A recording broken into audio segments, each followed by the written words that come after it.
Estamos en el aire, en punto. Siempre vamos a hacer un pequeño recordatorio de lo que estamos viviendo. La pandemia, la cuarentena, 140 días llevamos ya de la cuarentena.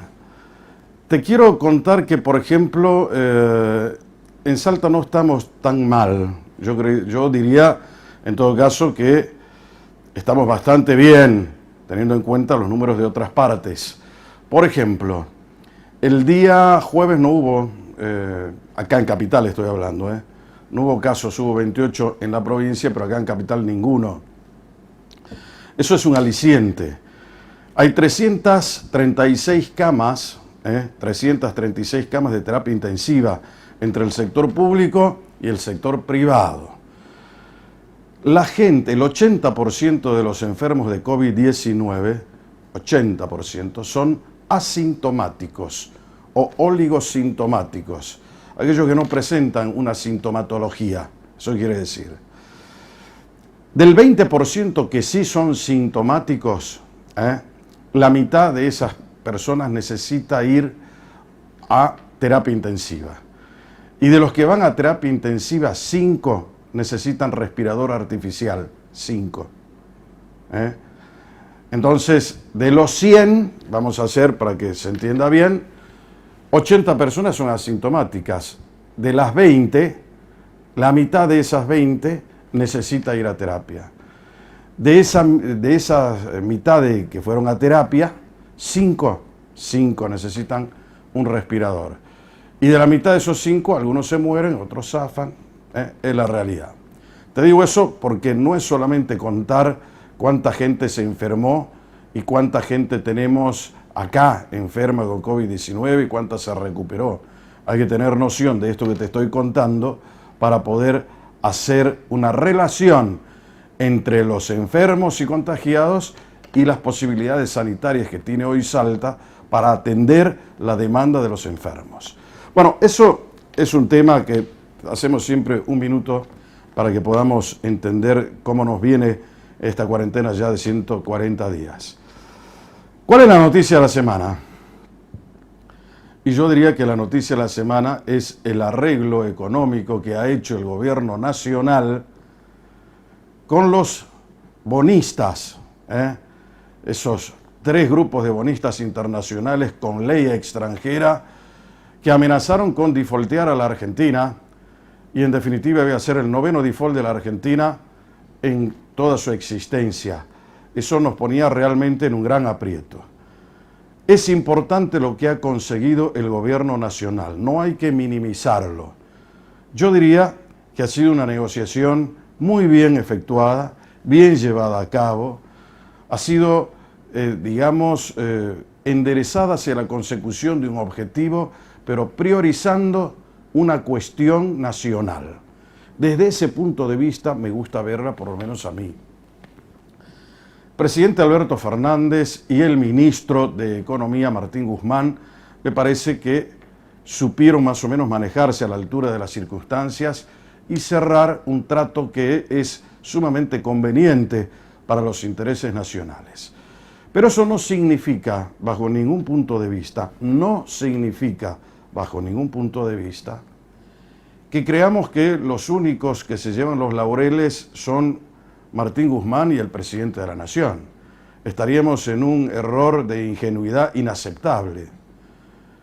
Los que se llevan una buena parte de los lauros en esta negociación son precisamente los bonistas. Yo creo que te dije, no sé si el anterior programa o antes, los bonistas, ¿quiénes son? No son instituciones de beneficencia precisamente.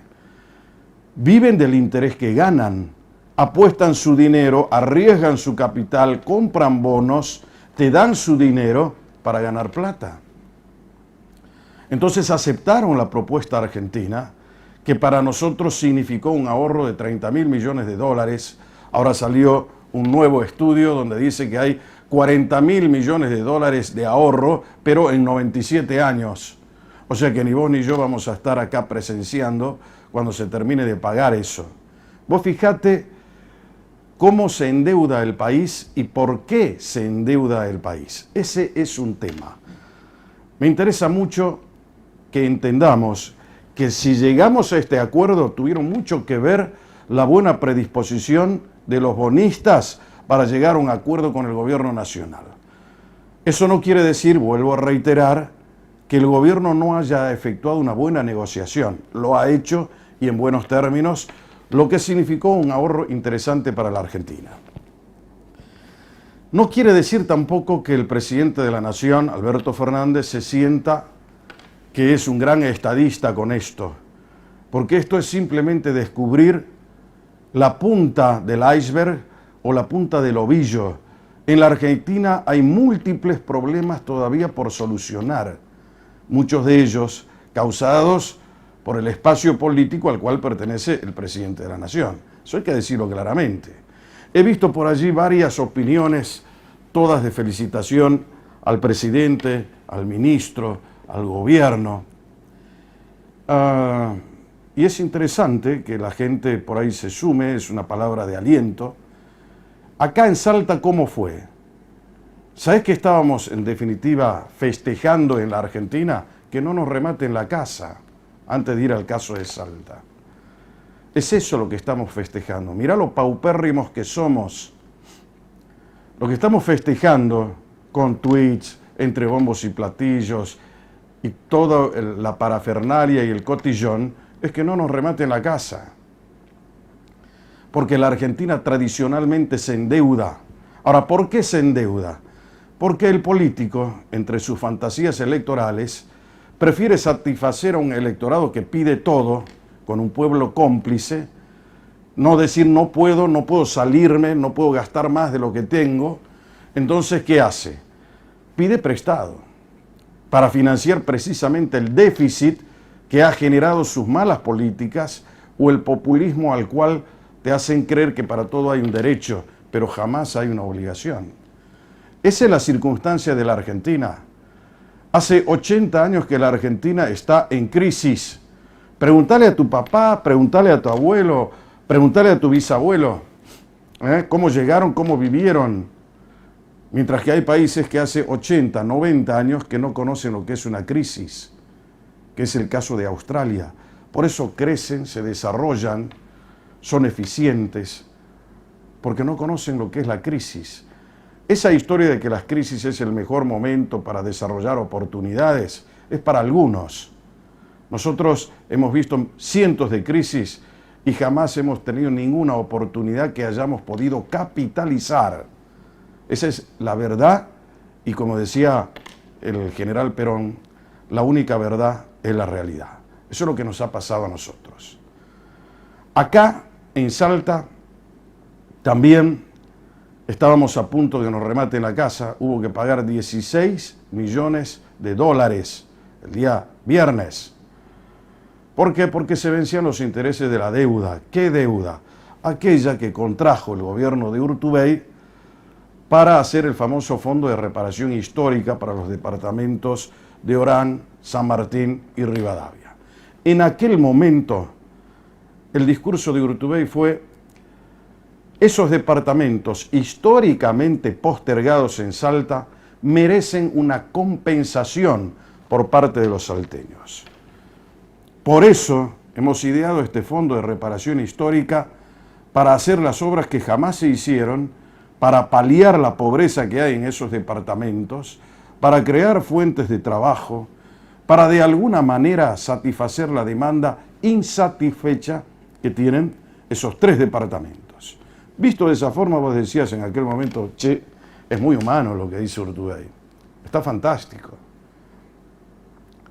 Legisladores provinciales, diputados, senadores, aceptaron inmediatamente. Hay algunos que están en el Senado siempre listos para asfaltar el camino de lo que pide el oficialismo. No hay un análisis concienzudo, serio, profundo.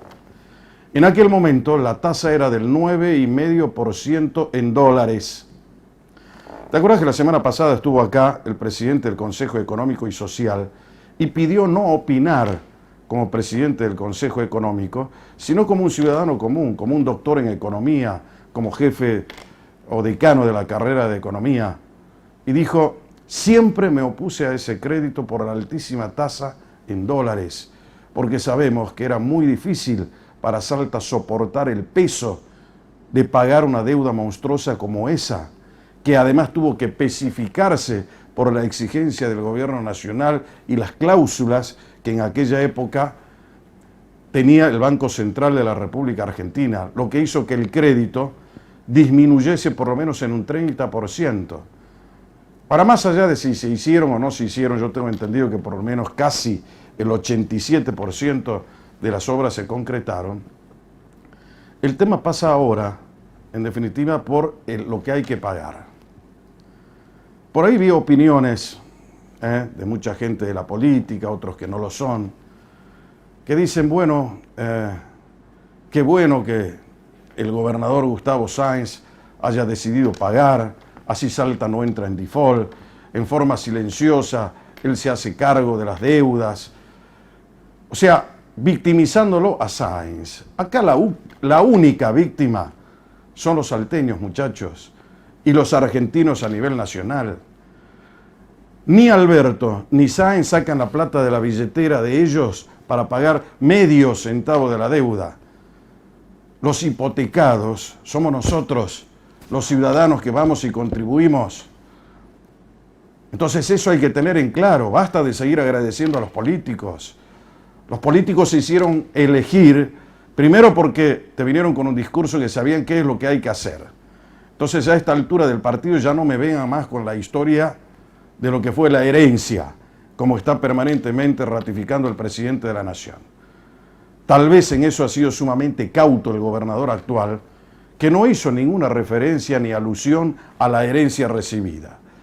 Pero en todo caso, quienes son claramente las víctimas de la herencia somos nosotros, los ciudadanos, el pueblo. Somos nosotros los que tenemos que hacernos cargo de esa deuda en dólares. Eso sí,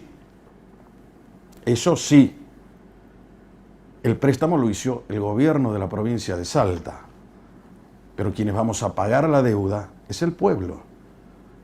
Acá te recuerdo que el gobierno existe porque tenemos un sistema representativo de gobierno. Nosotros no gobernamos por sí mismos. Entonces elegimos nuestros representantes. Y esos representantes muchas veces hacen lo que quieren. De hecho, han sido criticados inclusive hasta técnicamente por haber hecho mal las cosas. Yo no sé si hoy Urtubey es un ángel o es un demonio. No lo sé. Pero pareciera ser que en el espectro político empiezan a descubrirse cosas que antes no se decían. Urtubey era el líder del espectro político, Urtubey era un gran gobernador, Urtubey fue reelecto 2 veces por el pueblo, Urtubey era el hombre tiempista político, Urtubey había imaginado, por ejemplo, el Ministerio de la Primera Infancia, un gran invento salteño for export para el mundo, pero sin embargo, hoy se dice que los grandes problemas han sido heredados del gobierno de Urtubey. ¿Quién dice la verdad y quién tiene razón? ¿Es un ángel o es un demonio? Más allá de esas consideraciones que tal vez sean bizantinas, está el hecho de que los únicos deudores frente a los organismos multilaterales de crédito somos nosotros. Por eso digo que en la medida en que no nos demos cuenta que siempre el hijo de la pavota es el pueblo, deberíamos pedir ahora a los gobernantes que haya un pacto nacional donde se convoque a todas las fuerzas vivas, todos los partidos políticos, todas las organizaciones gremiales, todas las universidades, todas las fuerzas vivas, para que haya una representación masiva y un consenso absolutamente claro para que nadie vuelva a endeudarse más allá de las legítimas posibilidades que tiene el país de pagar y también la provincia. Primer punto. Segundo punto, no crear más inflación.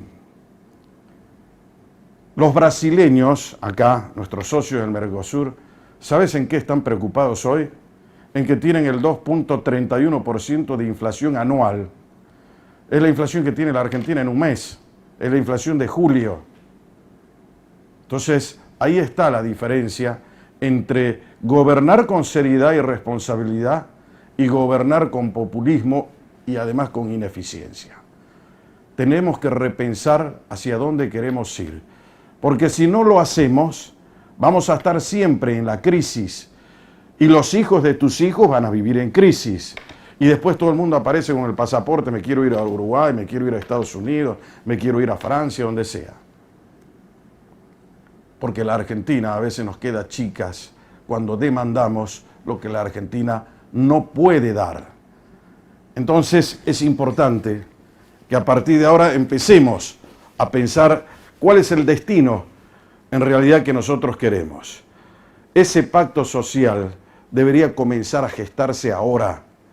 Ese compromiso evidente, serio. ¿Cuántas veces se habló del pacto político de la Moncloa? Ese que se hizo allí en España. Acá en la Argentina no lo podemos hacer.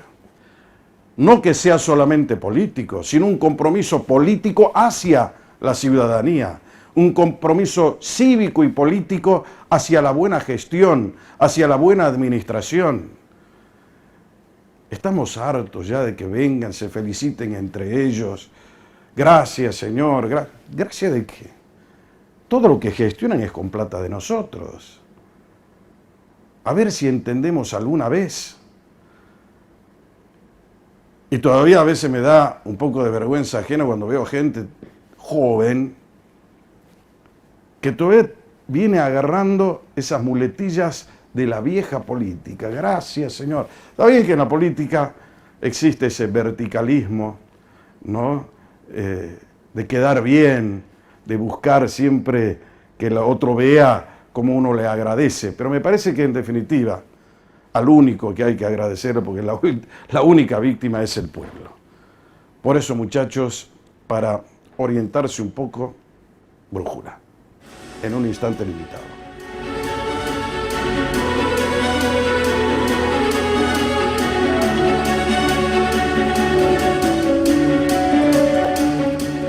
Bueno, señores, estamos de retorno acá en Brújula Política para no dormir y para hablar de estos temas tan importantes de la semana que hacen a nuestra realidad económica, social, política, cultural.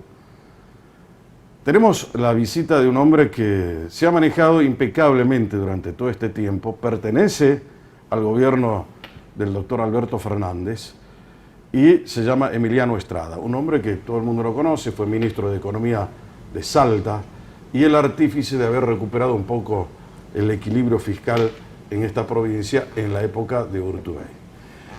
¿Cómo anda, señor Emiliano Estrada? ¿Cómo está, Jorge? Gracias por invitarme. El placer, esto es el único que viene, ya es la tercera vez que viene a Brújula. Tercera vez. ¿Ah? El mejor lugar para hablar en profundidad de los temas y no saltar de un tema al otro rápido. A ver, Emi, ¿cómo te trata la vida, la política? ¿Cómo estás viendo todo? ¿Estás contento o no? Como ciudadano te pregunto, ¿eh? No estás respondiendo acá como funcionario público, nada. Como ciudadano. ¿Cómo la ves? No, como ciudadano estoy con la angustia con la que están todos. Todos sabemos que hay una pandemia, pero nadie sabe cuándo termina, nadie sabe cómo esa pandemia va a impactar no solo en la salud, digamos, en que se te enferme un familiar, sino también en lo económico, digamos. Yo tengo mi hermana, por ejemplo, que es fotógrafa, naturalmente dejó de trabajar cuando arrancó la pandemia y no sabe cuándo va a volver a tener ese ingreso que tenía por dedicarse a la fotografía. Bueno, ese tipo de cosas naturalmente angustian a todos. Pero bueno, uno naturalmente siempre tiene que mirar lo positivo y ¿No te seguir parece adelante. una cuarentena muy larga, 140 días? Sí, me parece. 141 días llevamos ya. Me parece ya que estamos en una etapa de cuarentena, pero demasiado, ya en una etapa muy híbrida, sacando la ciudad de Buenos Aires y por ahí el primer cordón del conurbano. Creo que la mayoría de las provincias está en una etapa, bueno, y sacando Jujuy también, el resto de las provincias está en un proceso ya de apertura, como es el caso de Salta, pero tenemos un problema que como la Argentina tiene una concentración productiva en la ciudad de Buenos Aires y en la provincia de Buenos Aires, eso termina entorpeciendo a todo el resto del país. El problema está en el AMBA. El problema está en el AMBA. En el área metropolitana de Buenos Aires. Exactamente. Donde hay un montón de provincianos, de todas las provincias, bueno, que están recluidos allí, fueron a buscar tal vez una oportunidad de trabajo, se quedaron allí. y puede explotar eso, por eso es el tema de la cuarentena, es entendible en ese sentido. Sí. Yo no quiero entrar en eso de dicen, no a la cuarentena, viste, esos opositores acérrimos. En la vida no hay que fanatizarse ni de un lado ni del otro, hay que ser un poco antigrieta. La noticia, yo diría 3 noticias para la semana. Él me va a explicar el tema económico en un minuto, Emiliano, pero yo como periodista hago esta valoración. Primero, el acuerdo con los fondos, no con los fondos, con los bonistas. Después vendrá ya el acuerdo con el Fondo Monetario Internacional a nivel nacional. A nivel provincial, el tema de la decisión también del gobierno del doctor Gustavo Sáenz de pagar los 16 millones de dólares que significa el empréstito, es decir, los intereses de lo que fue el Fondo de Reparación Histórica. Y tercero, ya en el condimento político, finalmente llegó la foto tan ansiada y esperada entre el presidente de la Nación y el doctor Gustavo Sáenz, gobernador de la provincia de Salta. Fue el primer encuentro, tengo entendido. Personal Estamos hablando, porque a través de virtual han tenido... Bilateralmente, sí. ¿No? Sí. ¿Qué significa eso políticamente? Bueno, ¿tiene algún valor simbólico? Tiene un valor, lógicamente, que es que el gobernador cuando ganó la elección dijo, presidente, me pongo a disposición para trabajar en conjunto, y el presidente cuando ganó la elección dijo, quiero un gobierno con 24 gobernadores. Eso naturalmente mostró las predisposiciones de ambas figuras políticas para trabajar en conjunto. Creo que han dado señales claras de que lo están haciendo. Digo, en estos 8 meses con pandemia incluido, hemos visto que el Estado Nacional ha estado presente en Salta cada vez que el gobernador lo necesitó, y hemos visto un gobernador gestionando para poder traer recursos y herramientas a la provincia, que del otro lado había un gobierno nacional que lo escuchaba y respondía. Me parece que la foto de ayer resume ese trabajo que se viene dando. O sea, no hay apriete del gobierno nacional. No, para nada, porque además... No hay estigmatización, no hay discriminación. No, para nada, porque el gobernador ha estado siempre a predisposición y a disposición del gobierno nacional, y el gobierno nacional, a mí me consta en el caso del Ministerio del Interior, que es de donde se han distribuido los ATN a todas las provincias, lo hemos hecho con indicadores de coparticipación, con lo cual no hubo ninguna discrecionalidad y ningún gobernador puede argumentar no haberse sentido atendido, y estamos a las claras de que la pandemia se ha gestionado en todo momento, en el caso del AMBA, con Rodríguez Larreta, que es un gobernador, un jefe de gobierno opositor, y el gobernador de la provincia, que es oficialista, y han trabajado en conjunto para alegría de todos los argentinos. Creo que a todos nos ha gustado esa forma. Y después vimos anillos de la dirigencia política como cascoteando ese trabajo en conjunto, sí, que en definitiva me parece que ese es, o yo me siento trabajando en esa línea, es decir, basta de que la dirigencia política exponga sus mezquindades y sus intereses individuales, porque acá lo que hay es una crisis global muy fuerte, una crisis en la Argentina, que es lo que comentabas en la editorial, y necesita que todos trabajen juntos, digamos, no hay mucha más ciencia de qué es lo que estamos pidiendo como ciudadanos todos. Entonces, cuando a uno le toca estar en la parte del otro lado del mostrador, es decir, en la parte de la dirigencia política, tiene que ser consecuente con eso, ¿no? O sea que me preguntaban el viernes a la mañana, me preguntaban, ¿hay oposición en la Argentina? Todo empezó por el viaje de Macri a París y después a Zúrich. Entonces le dije, no creo yo que haya oposición en la Argentina. La oposición es demasiado débil. Y tampoco creo que haya un liderazgo de la oposición. Más allá de que el viaje de Mauricio Macri, no solamente sino el que había hecho antes a Paraguay, ha sido una crítica feroz de todos los funcionarios del gobierno de Alberto Fernández. Es decir, se ocupan demasiado de la vida de Macri, como si quisieran posicionarlo como el verdadero líder de la oposición. Una jerarquía que su propio espacio político todavía no se la reconoce. ¿Se entiende lo que digo? ¿Será así? ¿Cómo lo ves vos? Bueno, naturalmente quienes expresan ese tipo de críticas dentro del oficialismo, me permito, digamos, diferenciarlo de los que son funcionarios en el ejercicio del Ejecutivo, que trabajan, digamos, ya más en la gestión o en la discusión de la gestión de lo que es la dirigencia política del oficialismo, donde muy claramente el otro día el presidente en una entrevista dijo: yo no le tengo miedo ni siento que me están arrinconando cuando se dan debates internos dentro del propio oficialismo, donde sale un sector del oficialismo a decirle al presidente: no estamos de acuerdo con lo que estás haciendo en tal línea. Bueno, y el presidente dice: yo no tengo problema que esas diferencias se den, porque lógicamente somos un frente, y creo que esas diferencias son las que construyen democracia partidaria. Entonces, me permito, digamos, separar a aquella dirigencia política que, como bien decís, se ocupa más de temas políticos que no son los de la agenda del gobierno en el marco de esta crisis, digamos. Entonces, sí, naturalmente hay algunos que siguen viendo el liderazgo opositor en el expresidente, pero creo, como bien decís, que el sector opositor está teniendo un debate interno de quién va a ser el líder. Ahora, futuro. vos fíjate que Juntos por la Nada, que es Juntos por el Cambio, Juntos por la Nada, se hizo una encuesta, ¿no? El otro día creo que te lo dije acá, María Eugenia Vidal está muy lejos de ser la líder de la oposición. En esa encuesta, el número 1 sigue siendo Macri. El 41% lo tiene a Macri. Creo que el 22% está Rodríguez Larreta y tercera ella con un 17%. Y finalmente está Carrió. O sea, eso de Juntos por el Cambio. Te digo eso como para que estés informado, ¿no? Es decir, no sé si el gobierno quiere o no, pero es un condimento político. Vamos al tema grueso ahora, el plato fuerte. Emiliano Estrada es economista, es un hombre que maneja eso con una ductilidad, no es contador público, ¿Sos economista? Economista. ¿Dónde te recibiste? Hice la carrera en la Universidad de Buenos Aires y después una maestría en gestión de riesgos financieros también en la Universidad de Buenos Aires. Bárbaro. El otro día estuvo acá un economista, un doctor de economía, que es Lucas Da Pena. Sí, lo conozco.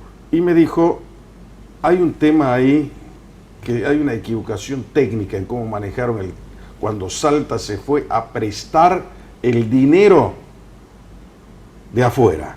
¿Quieren escucharlo a Da Pena? Porque por ahí yo quiero repetir textualmente lo que él dijo, pero mi memoria a veces me falla. Pero lo escuchemos a Da Pena, a ver qué decía Lucas Da Pena la semana pasada acá. ¿Puedo salir un poquito de la postura Pero oficial del Consejo? Claro, Ya lo hablo yo, digamos, Habla como el decano doctor de Da la Pena. universidad, Sí, sí. o como economista jefe. Sí.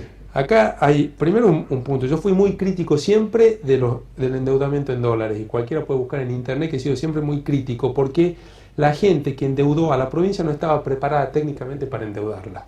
Es decir, quisieron jugar en primera división Siendo amateurs. y no sabían jugar en primera división. Entonces hay que ser sincero y de vuelta tratando de llevar un poco, es decir, no podemos nosotros habernos endeudado a una tasa mayor al 9% a nivel internacional en dólares cuando todos sabíamos que venía una devaluación, y lo dije y lo repetí y me cansé de decirlo. Lamentablemente, porque estas son las cosas que uno no quiere tener razón, pero lamentablemente ahora estamos viendo los resultados. Ahora tenemos que pagar una deuda en dólares y de vuelta, estamos todos endeudados, no es que esté el gobierno, estamos todos los salteños debemos dólares. Ahí Porque hay la un deuda pequeño la problema, pagamos todos. doctor Da Pena. La gente cree que el deudor es el gobierno. No, somos No, nosotros. exactamente. El Estado es el deudor. Y el Estado somos nosotros. Entonces, todos nuestros impuestos hay que pagar eso. Bueno, Sí. entonces, en su momento, para tratar de demostrarnos que estábamos nosotros a nivel internacional y que nosotros, hubo gente que, hay que decirlo porque es así, o sea, un contador, yo soy contador, no ejerzo como contador, pero yo no hago impuestos y no tengo la más remota idea de impuestos, porque no es lo mío. Bueno, la gente que se puso a tratar de hacer finanzas internacionales no estaba preparada para eso. Ahora, bueno, ¿cuál es el problema? Que lo pagamos todos. Entonces, una experiencia para algunos que estuvieron un tiempo administrándonos, la pagamos todos. Es decir, ellos tuvieron una experiencia hermosa viajando a Nueva York, viajando a Londres, haciendo esto, tratando y creyendo que eran lobos de Wall Street, con plata que ahora la estamos pagando nosotros. Entonces, plata que falta para poner agua en los barrios, que es uno de los pedidos que hace el Consejo, que haya agua potable en todos los barrios. ¿Cómo puede decir que no hay? No hace falta que vamos a discutir líneas ideológicas. No hay agua potable en todos los barrios de Salta. De Salta capital y ni hablar Salta interior.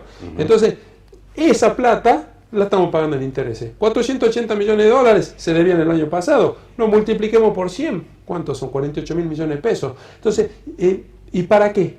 Entonces, ¿para qué nos endeudamos? Ahí está el problema. ¿Dónde está ese crecimiento que esperamos con esos 48.000 millones de pesos? No sé. Grave, ¿no? Esa descripción que hace de pena, ¿compartís con eso? Coincido en la cuestión del manejo financiero. Yo también he sido crítico de mucha parte del manejo fiscal y financiero, muchos lo saben. Coincido que hubo, independientemente del objeto, digamos, del objeto para el cual se tomaba la deuda y demás, naturalmente tuvo un mal manejo financiero ese endeudamiento, pero además tuvo un correlato nacional, que esa es la parte que no hay que olvidar nunca, digamos. Cuando uno toma un crédito en dólares, como se tomó en el 2016, que fue el Fondo del Bicentenario, uno empieza a ver en las otras provincias de la Argentina, pasa algo similar, empieza a ver la Argentina, pasa algo similar y termina como terminó ahora, sin capacidad de pago, en caso nacional. En el caso provincial me parece que hicieron bien en pagar porque los recursos estaban, pero creo...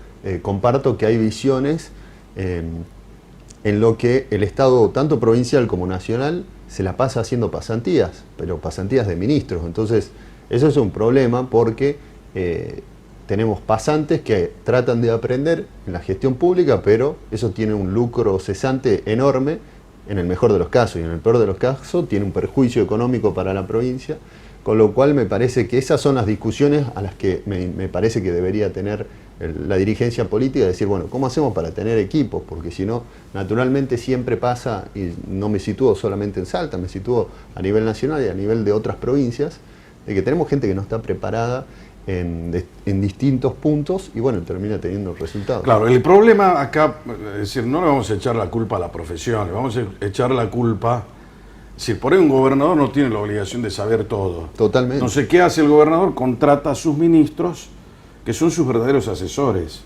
¿no? Ahora, el gobernador tiene dos responsabilidades: la culpa in iligendo, que decían los romanos, y la culpa in vigilando. La responsabilidad de vigilarlos, de controlarlos, y la responsabilidad de elegirlos. Entonces, el gobernador eligió a un señor que no está apto técnicamente para ir a negociar bonos en los Estados Unidos. Bueno, es una responsabilidad final del gobernador, pero también la es del ministro, que siendo incapaz de hacerlo, igual lo hace.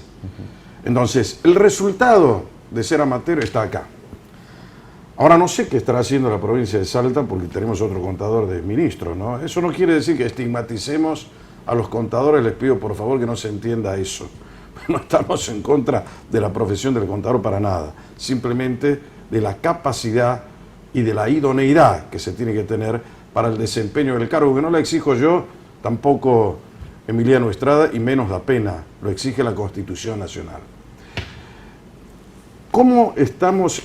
A ver, si tuviésemos que reflexionar esto, Emiliano, yo sé que vos sos un hombre que, en definitiva, has demostrado siempre una opinión medida, justa, acertada, más allá de tu pertenencia a ese sector político que es el oficial hoy. Emiliano Estrada es el subsecretario de Provincias y se desempeña en el Ministerio del Interior y trabaja con Guado de Pedro. Para que todo el mundo sepa que Guado de Pedro es el ministro del Interior de la Nación. Ahora bien, ¿hizo bien el gobierno nacional arreglando con los bonistas? ¿Nos iban a rematar la casa? No, naturalmente me parece que hizo bien porque, primero, para ordenar un poco mis ideas, digamos, en voz alta, las deudas hay que pagarlas, punto uno. Punto dos, uno paga cuando tiene posibilidad de pagar. Pero hay un razonamiento del presidente que me parece que vale la pena reiterarlo, porque me parece muy humano, en cierto sentido. Dijo, no vamos a arriesgar el destino de los argentinos a pagar la deuda. Es decir, el país tiene que tener las condiciones necesarias de crecimiento económico, de desarrollo de su potencial para poder pagar. Si no, ¿cómo podemos pagar si no podemos trabajar? Claro. ¿Se entiende eso, no? Si uno tiene morosos en el cementerio, no cobra nunca, digamos. Entonces, A nadie le interesa eso. a tampoco, nadie le ¿no? interesa. Digo, salió el Fondo Monetario Internacional con un comunicado diciendo Argentina no puede pagar las obligaciones que tiene que pagar los próximos años. ¿Qué significa eso? Que un organismo que no es oficialista, que no es cercano a las ideas, si se quiere, del gobierno, dice, lógica y técnicamente, dice esto no se puede pagar. Ahí se abre un apartado, digamos, que tiene que ver con el lado de los acreedores, que es ¿cuál? Ya en el 2018 y 2019 éramos muchos los que decíamos, ojo con el endeudamiento, no se puede seguir tomando deuda a esta velocidad porque no hay forma de pagarlo. Del otro lado había gente que decía, bueno, pero Argentina paga el 8 o 9%, yo le presto igual. Entonces, ahora yo te digo, si yo, Jorge, te digo, tenés tus ahorros, tus 1.000 pesos, los podés poner en el banco X, que te da un 20% de tasa de interés, o se lo prestás a un prestamista o a alguien que sabes que tiene insolvencia y no tiene capacidad de pago, pero te promete un 40%. Y en el medio me venís y me decís, Emiliano, che, ¿qué te parece a vos? Y te digo, mirá, esta persona claramente no tiene capacidad de pago. Bueno, ahí también hay una, digamos, cierta carga de la culpa en los acreedores. ¿Por qué? Porque por seguir financiando, el otro día un ex funcionario del gobierno de Estados Unidos dijo, nosotros prestamos, hicimos el crédito del Fondo Monetario al gobierno de Macri para que pudiera ganar la elección. Bueno, entonces, si se mezclaron todas esas cosas a la hora de otorgar un crédito, son responsables de que la Argentina no pueda pagar. Entonces, dicho eso, las obligaciones hay que pagarlas. El gobierno dijo, no tenemos capacidad de pago en estas condiciones. Argentina tenía que destinar este año el 25% de su presupuesto al pago de servicios de deuda. Es decir, no quedaba plata para hacer nada. Entonces, cuando uno mira eso, dice, sí o sí me tengo que sentar a hablar. Se sentó a hablar el ministro Guzmán, con indicaciones obviamente del presidente, y llegaron a un punto de acuerdo. Cuando se llegó al punto de acuerdo, uno escucha y dice, bueno, pero habían ofrecido 39 y terminó pagando 54. Eso es de alguien que nunca se sentó a hacer una negociación. No, pero naturalmente lógico. uno arranca abajo y termina un poco más arriba, digamos. Claro, eso es normal.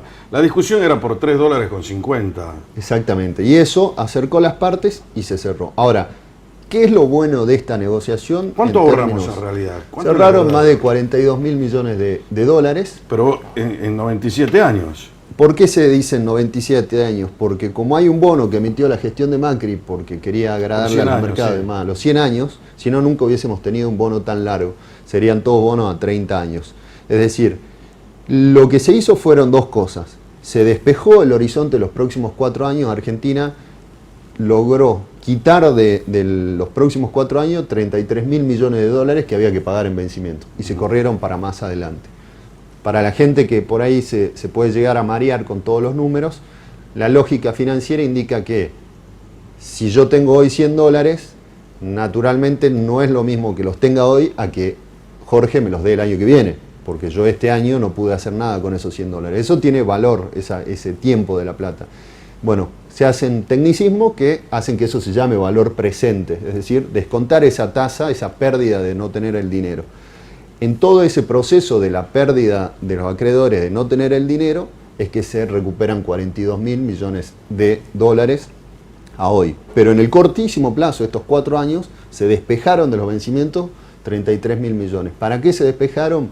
Porque el gobierno dijo, bueno, dame estos 4 años en los que no te tenga que pagar tantos vencimientos para que yo esa plata la destine a la economía argentina, haga que la economía crezca y una vez que crezca yo aumento mi recaudación, aumentan las exportaciones y con eso te puedo pagar. Eso fue lo que pasó naturalmente en el 2005 y eso requiere sí de equipos especializados. Eso es lo que hizo en definitiva Kirchner. Exactamente. En su momento, Néstor ¿qué Kirchner. hizo Néstor Kirchner? Sí. Trajo a un economista que se había formado en Bélgica, que tenía experiencia del sector financiero, no, del sector más bien económico y ahora se trajo a un economista que tenía muy buena reputación pero que no era el sector financiero. Entonces se menospreció esa condición de no venir del sector financiero, pero tenía una formación sólida. En el 2016, para ponerlo como contracara a esto, Argentina tenía el litigio que tenía que pagar contra los fondos buitres, que había sido el caso del fallo de Griesa.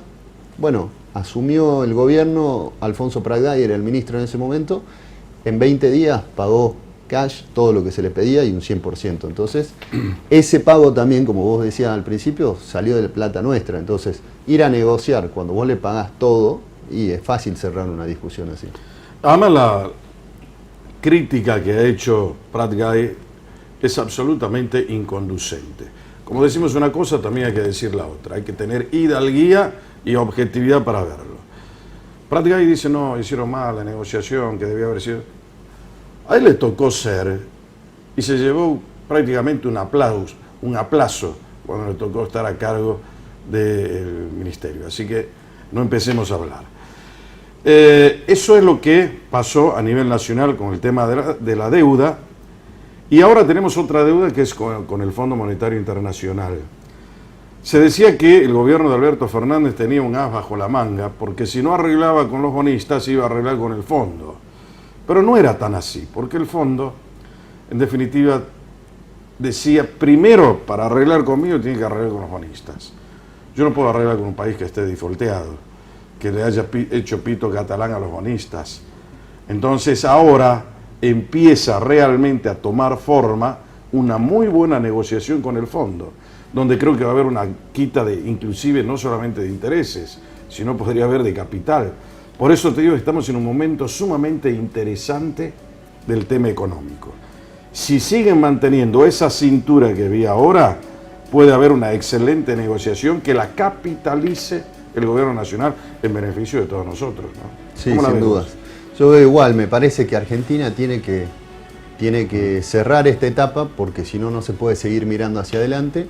Y una vez cerrado esto, yo coincido plenamente con lo que planteabas al principio del tema de la deuda. Yo estoy convencido que tenemos que ir, así como las provincias tienen en sus constituciones, caso de Salta tiene en su constitución, pero además tiene una ley de responsabilidad fiscal, el gobierno nacional, el Estado nacional, no el gobierno nacional, debe estar regulado en su capacidad de endeudamiento, porque no se puede hacer lo que pasó en estos últimos 4 años. Digamos, ha pasado 4 años en los que no se cargaron, creo yo, las culpas suficientes de lo que sucedió. Ahora llegamos a eso, pero estoy debiendo una pausa y me vuelve loco. Macri, en definitiva, se endeudó porque tenía que financiar el déficit, emitiendo o con deuda. Él eligió emitir y además endeudarse, las dos cosas. La pausa y vengo, dale.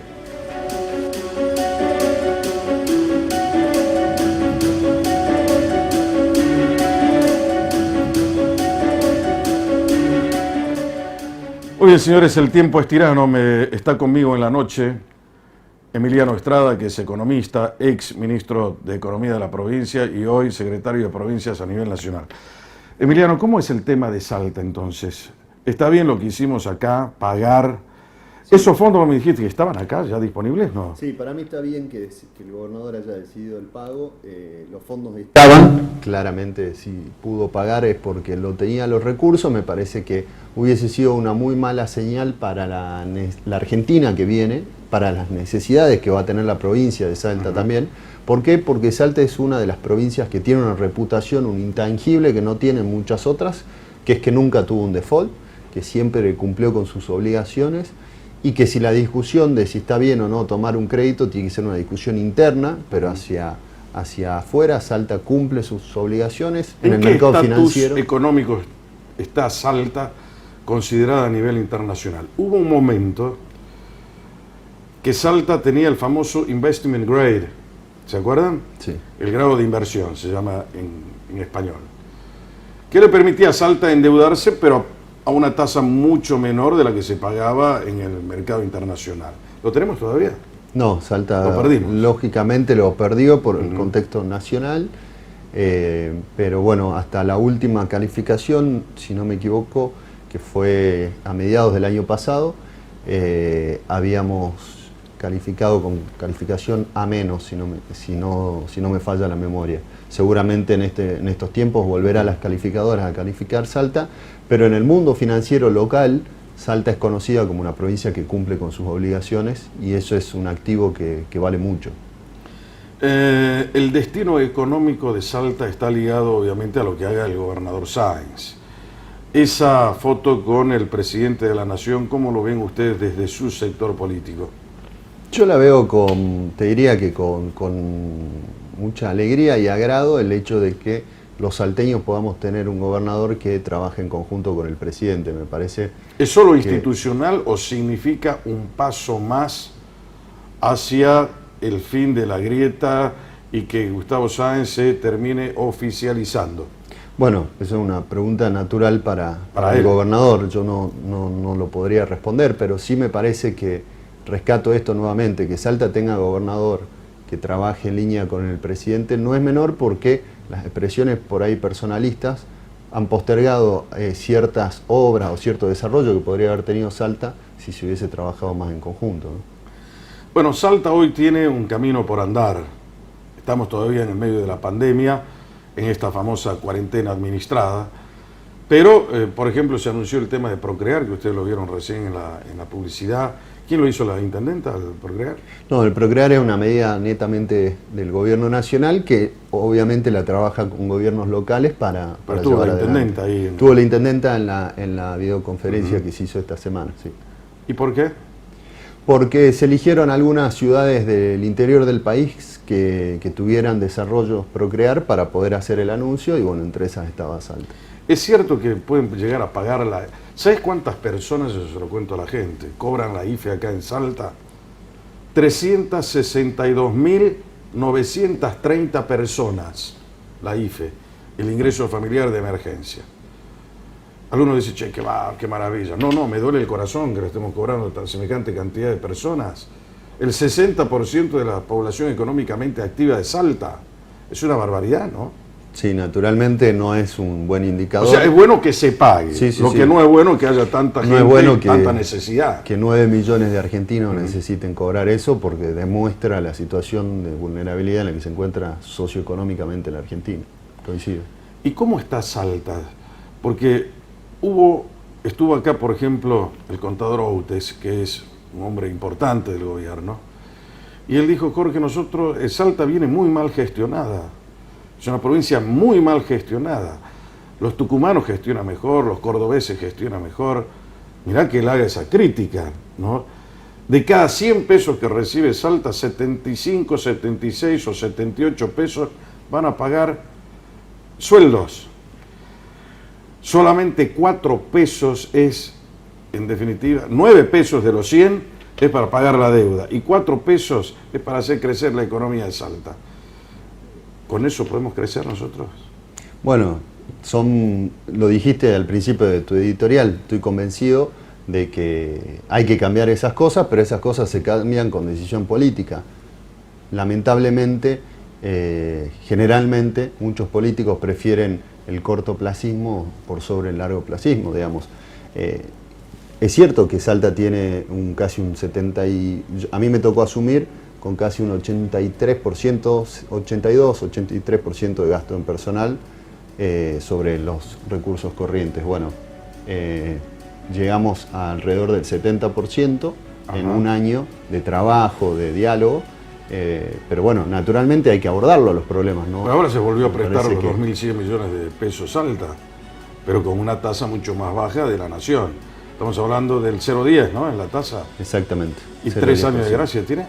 Tiene 12 meses de gracia y 3 años más para pagarlo, empieza a pagarlo. Que después se termina por ahí licuando.